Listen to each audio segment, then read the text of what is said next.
edition of World Championship Cage Fighting Television's Wednesday Night Mayhem. This week, coming off another absolute greatest event in WCC Assassins history, setting an absolutely stunning 129 event rating and propelling the Assassins into the top 20 fight organizations worldwide for the first time. Champions Collide was a monster event with a stacked card full of great fights.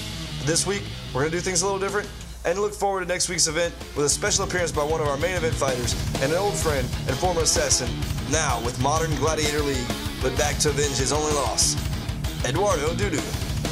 Well, hello again, Eduardo. Long time no see. It's been a while since your last fight with the Assassins.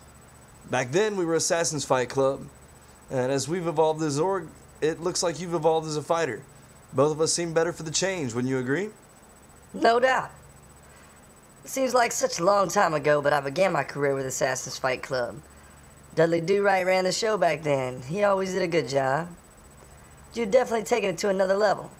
The time you put in for shows, for sure. As far as I go, I think I've grown a lot as a fighter since joining MGL. I've had the good fortune to fight some of the best lightweights in the world. You guys are going to see a different voodoo when you see me on the 14th. I hope Borowski's ready. Your last fight with WCC/AFC was a title defense against Rod Borowski, your opponent this week, and resulted in sort of a sour ending for your AFC career. Since then, you've been unstoppable in Modern Gladiator League. You've become their lightweight champion. You've become one of the top lightweight fighters in the city. What does that one loss on your record mean to you? And are you anxious for the chance to avenge that loss this weekend? If I'm not mistaken, I was the first guy to hold the belt in the AFC lightweight division. I lost that belt to Rod Borowski right before I left to fight for MGL. I've had great success in the MGL, but the loss to Borowski bothers me for sure. I'd considered approaching Mickey McCreary about bringing him to MGL for a fight, but I'm glad it worked out the way it did. I get to come back to the scene of the crime and take care of something that should have been taken care of a long time ago. I was pretty much willing to do anything to make this fight happen. Thanks for helping me do that, Mac. Well, in that last fight with Borowski, you seemed to stray from your normal strategy, taking the fight to the ground, and you tried to stand and bang.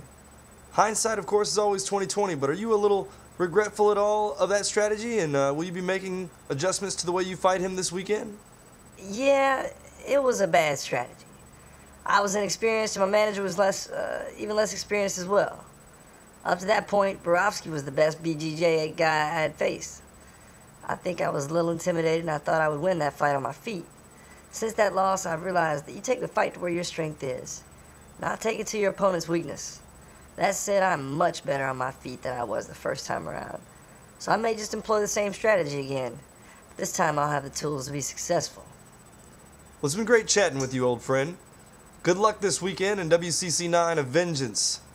We're glad to have you back on top of an Assassin's card, and hopefully we'll be seeing more of you. You know I'd love to see you fight Juan Escobar at some point. Any final thoughts or comments you'd like to share with the viewers or your opponent? Thank you, Mac. I look forward to this fight with the World Championship Cage fighting. Maybe we can get Escobar over to MGL for a fight with me. I always welcome the opportunity to fight the best guys, and right now that is Escobar. I also want to say what's up to my boys over at the Broken Halo Pride. Chico, Quint, Mickey, Tristan, Bobby Joe, who's over in Iraq right now. Should be home to kick some ass real soon. Last thing, I'll let you go.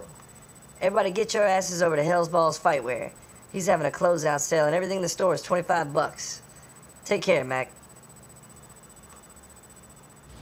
So that's what's coming up next week. Let's take a look back at last weekend's event, WCC VIII Champions Collide. Our org's greatest event so far, where 6 belts were represented in the top 3 fights. This weekend, all award winners will receive a free 14-day supply of Syndicate Drugs, V5, Kush Blend Recovery Supplement, as well as a free WCC hoodie from Hell's Balls Fightwear. And the lightweight bout between Kevin Florian and Gaddafi Janjalani. Florian improves his record to 4-0, undefeated, with a couple of big-time wins on that list now after defeating Janjalani. The fight took all 3 rounds and went to the judges, where a unanimous decision was declared for Florian, who was much more aggressive with his strikes. Janjalani finally forced the fight to the ground midway through the 3rd round and attempted several submissions, but none took hold and left Florian the clear winner in the minds of the judges. Montreal-based welterweight Andy Gannon wins his WCC debut over Samiro Karik with a nasty series of punches that he landed from the full mount position. Karik really struggled on the ground in this fight, and Gannon was able to really ground and pound his way to this victory.